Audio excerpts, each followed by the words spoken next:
The live TV, सच सबसे आगे। दोस्तों, मेरा नाम राशिद जहीर है और आप देख रहे हैं द लाइव टीवी। आपको क्या सोचना है, आपको क्या खाना है, आपको क्या पढ़ना है और क्या पहनना है, ये सब तय करेगी सरकार। ऐसे आरोप हमेशा से भारतीय जनता पार्टी के नेताओं पर और सरकारों पर लगते रहे। आपको मालूम है, शायद आप भूल भी गए हों, भूलने की आदत है आपकी और हमारी, कि कोरोना के वक्त में जो लाखों श्रमिक पैदल चल करके एक जगह से दूसरी जगह गए, कट गए, मर गए, लेट गए, भूखे मर गए, सब कुछ वैसे भूल चुके हैं। चूंकि हिंदुत्व की, धर्म की, अलगाववाद की, वर्गों की राजनीति खून में इतनी ज्यादा समा चुकी है कि बुनियादी मुद्दे उसके आगे गौण हो चुके हैं। फिल्म बनी भीड़, उसके अंदर दिखाया गया उन श्रमिकों का दर्द जो एक जगह से दूसरी जगह गए। आपने बराबर देखा है, रो रहा था पूरा हिंदुस्तान। कोरोना के उस वाले बीमारी से इतना ज़्यादा शायद 83 ना देखी हो जितना उस ज़माने में 1500, 2000, 1000, 1200, 2500, 3000 किलोमीटर चल करके, ख़ास करके उत्तर के, पूरब के, बिहार के, उड़ीसा के, उत्तर प्रदेश के लोग पैदल चल दिए। बच्चों को देखा, बूढ़ों को देखा, महिलाओं को देखा, गर्भवती औरतों को देखा, रेल की लाइन पर लेट गए, ट्रेन ने आकर कुचल दिया। ये तमाम चीज़ें बताकर मैं भूमिका नहीं बनाना चाहता, बताना ये चाहता हूं कि उस दर्द को थोड़ा उकेरने की कोशिश की गई। बताया गया मोदी सरकार ने उस ट्रेलर को क्या किया है, वो मैं आपको बताता हूं। खबर देखिए, फिल्म भीड़ के ट्रेलर से हटाया गया पीएम मोदी का वॉइस ओवर। जानिए निर्देशक अनुभव सिन्हा ने इसके बारे में क्या कहा। पहले तो आप खबर ही देख लीजिएगा, ये निर्देशक ने क्या कहा, ये तो मैं बाद में बता दूंगा आपको। आप इससे पहले देखें, दिग्विजय सिंह इन्होंने ट्वीट किया है, लेकिन उससे पहले ही मैं आपको दिखाता हूं भास्कर द्विवेदी, इन्होंने वो ट्रेलर को ट्वीट किया, भीड़ सिनेमा का ट्रेलर। मोदी सरकार ने इसे डिलीट करने लगाया है, कृपया इसको फैलाइए और अघोषित आपातकाल का पुरजोर विरोध कीजिए। आज नहीं करोगे तो क्या भूखे मरने के कगार पर करोगे भाजपा। ये उन्होंने अपनी वो कहा। इसके अंदर ऐड को अगर थोड़ा सा आप देखेंगे तो इसके अंदर तमाम वही सूटकेस के अंदर ऊपर बच्चा लेटा हुआ है, वो तमाम दर्द दिखाया गया है और बहुत सारे पत्रकार भी सड़कों पर उतर आए थे। दिग्विजय ने क्या लिखा कि सच्चाई दिखाना क्या पाप है मोदी जी। कश्मीरी फाइल्स का आपने खूब प्रचार किया, आपने उसको मुफ्त भी दिखाया, अब इसको क्यों रोक रहे हैं लोगों को देखने के लिए। यानी कि अब आपको क्या देखना है। बीबीसी ने नो डाउट हो सकता कर दिया हो, बाहर की जो है खबर की एजेंसी है, हमारे खिलाफ कुछ कर रहा हो, हम मानते हैं।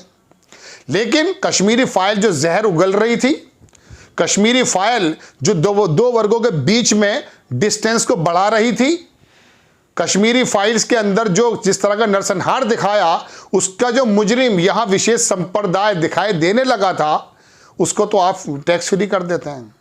सिनेमा के अंदर नारेबाजी हो रही है एक वर्ष विशेष वर्ग के खिलाफ, वो आपको एक्सेप्ट है, लेकिन आपकी कमियों की वजह से, सरकार की कमियों की वजह से ऐसे ही तो आरोप है।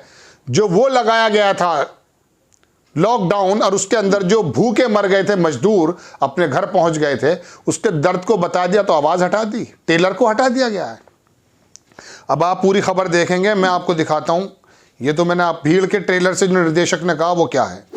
भीड़ के ट्रेलर में कोरोना महामारी के बाद लगे राष्ट्रव्यापी लॉकडाउन की तुलना भारत के बंटवारे के समय उत्पन्न हुई परिस्थितियों से भी किया गया है। अनुभव सिन्हा ने कहा कि वह अब मुल्क और आर्टिकल 15 जैसी प्रशंसित सामाजिक राजनीतिक फिल्मों के बाद लोगों द्वारा राष्ट्र विरोधी करार दिए जाने के आदी हो गए हैं। उन्होंने पहले कई अच्छी फिल्में बनाई, आर्टिकल 15 के बारे में आपने देखा होगा, शायद आयुष्मान खुराना थे उसमें। निर्देशक अनुभव सिन्हा ने की आने वाली फिल्म भीड़ कोरोना महामारी के बाद लॉकडाउन पर आधारित है। भीड़ का ट्रेलर सामने आने के बाद से इस फिल्म को लेकर विवाद भी शुरू हो गया। ट्रेलर की शुरुआत प्रधानमंत्री नरेंद्र मोदी के संबोधन से हुई थी, जिसमें उन्होंने कोविड लॉकडाउन की घोषणा की थी। ट्रेलर में पीएम मोदी का संबोधन का इस्तेमाल वॉइस ओवर के रूप में किया गया था। हालांकि कुछ दिनों बाद ही इसे ट्रेलर से हटा दिया गया और नया ट्रेलर जारी कर दिया गया। वो तो मौजूद है ना, जब आपने कह दिया था। आप तो 8 नवंबर 2016 में भी आए थे नोटबंदी के बारे में कहने। लॉकडाउन में कोई बुरी बात तो थी नहीं, आपने ही तो कहा था लॉकडाउन, और वो तो पहले लग जाना चाहिए था। WHO की गाइडलाइन को दूर रखते हुए मध्य प्रदेश की सरकार बनवाने में मशगूल भारतीय जनता पार्टी उस समय डिस्टेंस वाले सारे पालन भूल चुकी, नहीं लगाया था। और फिर उसके बाद कैसा एक विशेष संप्रदाय पर आरोप लगाया गया, तबलीगी जमात पे लगाया गया।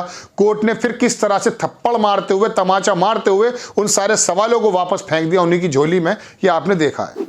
भीड़ के ट्रेलर में कोरोना महामारी के बाद लगे राष्ट्रव्यापी लॉकडाउन की तुलना भारत के बंटवारे के समय उत्पन्न हुई परिस्थितियों को बताया गया।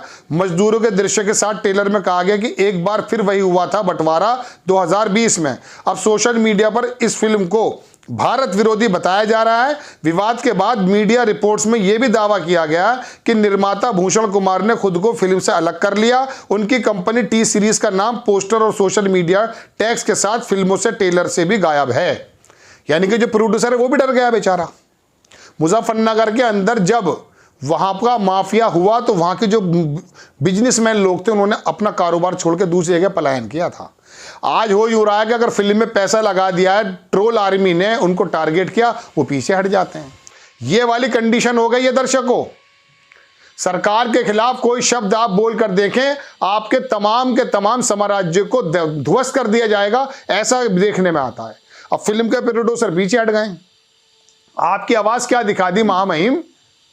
आपको तो ट्रेलर में उसने बदल भी दिया है, लेकिन उसके बावजूद वो सच्चाई आप दिखाना नहीं चाहते देश के लोगों को। आपके ऊपर प्रधानमंत्री के ऊपर फिल्म बनती है, उसको तो आप दिखाते हैं। सुरेश ओबराय के बेटे ने बनाई थी, वो हीरो था उसमें, प्रधानमंत्री मोदी जी के लिए। लेकिन मनमोहन सिंह पर जो फिल्म बनाई गई जिसमें अनुपम खेर ने किया, उसको आप दिखाने की कोशिश करते हैं, हालांकि वो फ्लॉप हो गई। यानी कि हम किस तरह का चित्रण, सिनेमा, एड देखेंगे वो भी आप तय करेंगे। अखबार लिखता है दर्शकों के तमाम चर्चाओं पर निर्देशक अनुभव सिन्हा ने अपनी बात रखी। इंडियन एक्सप्रेस के साथ बात करते हुए अनुभव सिन्हा ने नए ट्रेलर में पीएम मोदी के वॉइस ओवर को हटाने जाने पर कहा, ट्रेलर में और भी बदलाव हैं। हर फिल्म की इस तरह की कई चुनौतियां गुजरती हैं। थप्पड़ में मैं अमृता प्रीतम की कविता का इस्तेमाल करना चाहता था। मैं फिल्म रिलीज से एक दिन पहले इसका इस्तेमाल नहीं कर सका, मुझे इसको बदलना पड़ा। इससे कोई फर्क नहीं पड़ता, मुझे रातों रात एक कविता लिखनी पड़ी। पंजाबी लिप सिंह के साथ वो अपना पुराना अनुभव बता रहे हैं। लेकिन अब फिल्म के बारे में दर्शकों ये बात है कि आप ये जताना नहीं चाहते कि किस तरह से आपकी वो कमियां, रातों रात लगाया गया वो लॉकडाउन, किस तरह से परेशान किया गया है जो वहां श्रमिकों को, किस तरह से मर गए श्रमिक, वो आपको मालूम है। लेकिन उसका जवाब ये दे दिया जाता है कि देखिए उत्तर प्रदेश में दोबारा सरकार हमारी बन गई थी, देखिए वहां पर सरकार हमारी बन गई थी। लेकिन आप ट्रेलर भी बंद करेंगे, आप एड भी बंद करेंगे, आप फिल्में भी बंद करेंगे, आपके मुताबिक कपड़े पहने जाएंगे, आपके मुताबिक खाना खाया जाएगा। तो फिर वो बात हटा दीजिए डिक्शनरी से कि अनेकता में एकता होती है, विविधताओं में विविधता होती है, इसको हटा दीजिए आप। आपको खबर कैसी लगी अपनी राय कमेंट्स बॉक्स में जरूर दीजिए। चैनल को सब्सक्राइब कीजिए, शेयर कीजिए। नेक्स्ट टाइम मैं किसी खबर के साथ आता हूं। जय हिंद। द लाइव टीवी, सच सबसे आगे।